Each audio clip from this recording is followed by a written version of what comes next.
YouTube, and welcome to my channel. I am Benedict the 17th, and you're watching my Liberalist series. In my video, In Defense of Liberalists, I received this comment from Peter Chanuka. This, in reference to the video, doesn't address the point that the alt-right makes. Non-whites are less supportive of classical liberal values than whites. What will happen to your classical liberal values when the USA becomes a majority non-white country? This does seem to be a central alt-right criticism against liberalists. Essentially, the argument runs that whites have a genetic predisposition to be classical liberalists, capitalists, and defenders of Western values, and non-white peoples have a predisposition to alternative societal forms.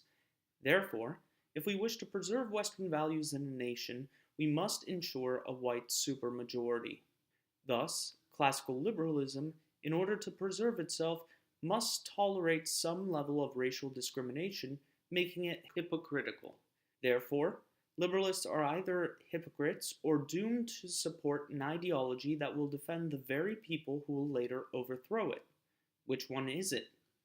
This is a good question, and one that my last video did not address, so I thought I'd take the time to address it here, and there are at least 3 refutations to Peter's argument. The first is to question the premise that whites have a genetic predisposition to support classical liberalism that other people don't. The second is to point out that this propagation problem is not limited to classical liberalism. The alt-right has to deal with it as well.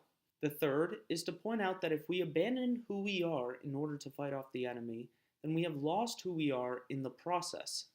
I think these 3 replies adequately respond to the criticism. So let's get started. Are whites more supportive of classical liberal values than non-whites? I would answer no.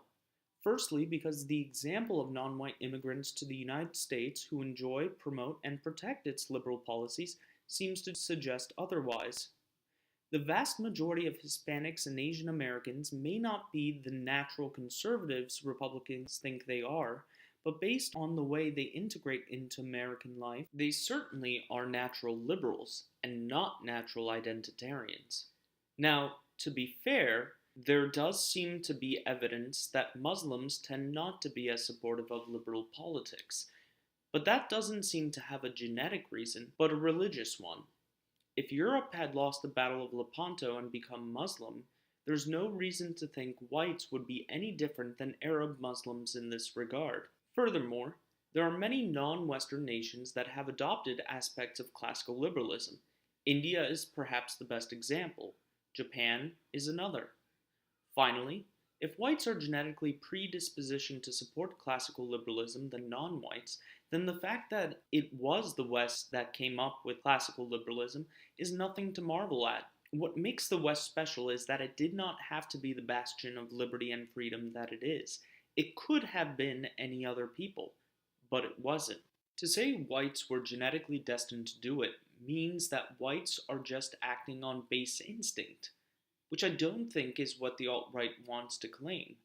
It wasn't genetic destiny, but a moral choice, influenced, I would argue, by Christianity, that led to the West being the shining city on the hill, a light to other peoples. For my second objection to the alt-right on this point, how does the alt-right respond to the charge that they have the same issue? Suppose the alt-right does set up their ethno-nationalist state. What is the policy regarding mixed marriages? How will the alt-right treat whites who are married to blacks and children of these marriages? Don't you think that these are moral questions? How will you ensure that your position on these policies will be supported by the rest of the ethno-state? How would the alt-right deal with whites who question the very principles of the ethno-state? In fact, if whites are genetically programmed to be liberalists, then why would ethno-nationalists think a white ethno-state would not be a liberal polity?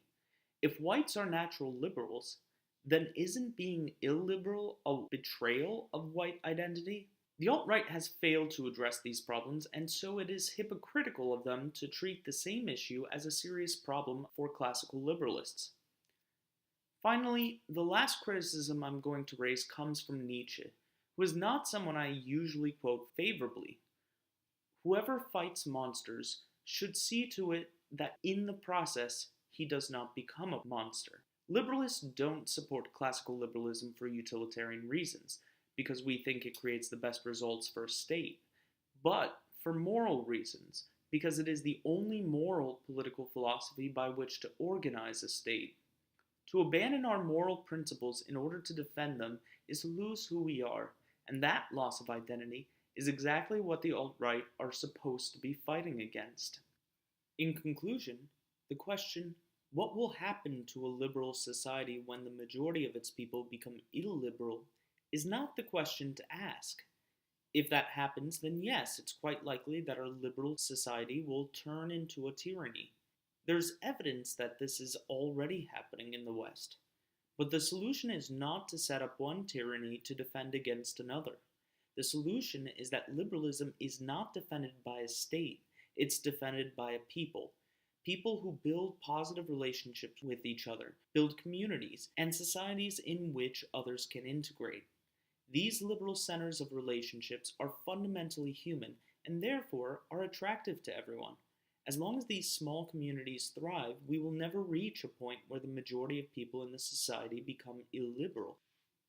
So yes, the alt-right is correct that a liberal society would need a way to prevent the growth of a population hostile to its values.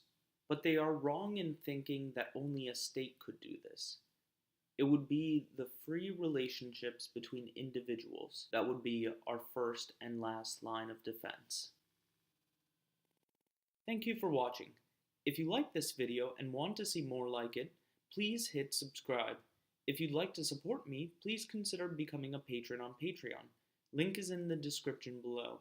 Until next time, I'm Benedict the 17th. Go with God.